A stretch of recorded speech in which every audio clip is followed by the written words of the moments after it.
Welcome back everyone. ಈ ವಿಡಿಯೋದಲ್ಲಿ ನಾನು computation of income from the profession of chartered accountant, most important and ಸ್ವಲ್ಪ twisted adjustments ಬರುವಂಥ questions, but very very very easy as we have already learned income from profession of doctor as well as advocate. This is last one, income from profession of a chartered accountant. So ಈಗ chartered ಅಕೌಂಟೆಂಟ್ಗೆ ಯಾವ್ದ್ಯಾವುದು professional receipts, ಯಾವ್ದ್ಯಾವುದು professional payments ಅಂತ check ಮಾಡ್ತಾ ಹೋಗೋಣ.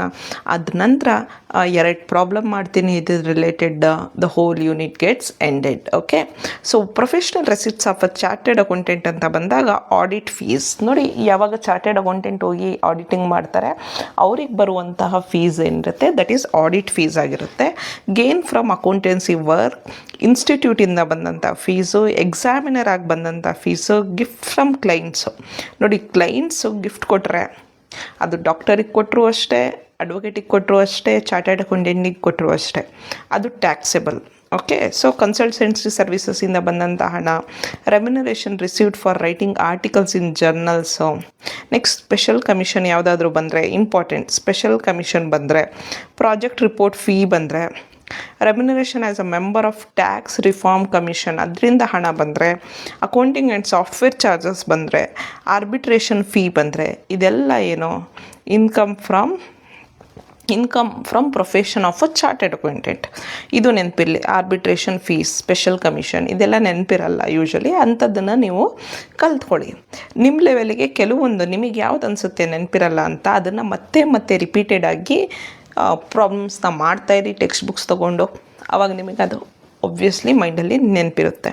So less ಯಾವುದನ್ನು professional ಎಕ್ಸ್ಪೆನ್ಸಸ್ನ ಪೇಮೆಂಟ್ಸನ್ನು ನಾವು ರೆಡ್ಯೂಸ್ ಮಾಡಬೇಕಾಗತ್ತೆ. Audit office expenditure, institute expenses, depreciations ನೋಡಿ. Depreciation on books, depreciation on office equipments or vehicles, depreciation on office furniture, depreciation on motor car relating to professional work, depreciation on office computer, ಇದೆಲ್ಲದಕ್ಕೂ depreciation ಸಿಗುತ್ತೆ like as usual. Okay, motor car expenses ಆಗ್ಬೋದು. CA institute membership pay ಮಾಡಬೇಕಲ್ಲ, member ICAಗೆ membership ಆಗಿ ಉಳಿಸ್ಕೊಳ್ಳೋದಕ್ಕೆ renewal fees ಆ ರೀತಿ ಎಲ್ಲ ಪೇ ಮಾಡಬೇಕಾಗುತ್ತೆ. ಸೊ ಅದಕ್ಕೆ ಪೇ ಮಾಡಿದಂಥ ಹಣ. Any other expenditure incur to increase professional knowledge. So already ಹೇಳ್ದಂಗೆ ಡಾಕ್ಟರ್, ಲಾಯರ್ ಅಥವಾ ಚಾರ್ಟೆಡ್ ಅಕೌಂಟೆಂಟ್ ಆಗಿರಲಿ, ನಾಲೆಡ್ಜ್ ಇನ್ಕ್ರೀಸ್ ಮಾಡ್ಕೊಳ್ಳೋದು ಅವಶ್ಯಕತೆ ಆಗಿರೋದ್ರಿಂದ ಅಲ್ಲಿ ಅದಕ್ಕೋಸ್ಕರ ಅಂತ ಯಾವುದಾದ್ರೂ ಹಣವನ್ನು ಖರ್ಚು ಮಾಡಿದರೆ ಅದು ಕೂಡ ಎಕ್ಸ್ಪೆನ್ಸಸ್ ಅಂತ ಕನ್ಸಿಡರ್ ಆಗುತ್ತೆ. ಟ್ರೈನೀಸ್ಗೆ ಕೊಟ್ಟಂತಹ ಸ್ಟಿಪೆಂಡ್, ಪ್ರೊಫೆಷ್ನಲ್ ಜರ್ನಲ್ಸಿಗೆ ಪೇ ಮಾಡಿದ್ದಂಥದ್ದು, ಪ್ರೊಫೆಷ್ನಲ್ ಟ್ಯಾಕ್ಸ್ ಪೇ ಮಾಡಿದ್ದು, interest on loan of profession, income tax appeal expenses and software development expenses, ಇದೆಲ್ಲ ಏನು ಅಂದರೆ ಎಕ್ಸ್ಪೆನ್ಸಸ್ ಅಂತ ಕನ್ಸಿಡರ್ ಮಾಡ್ಬೋದು.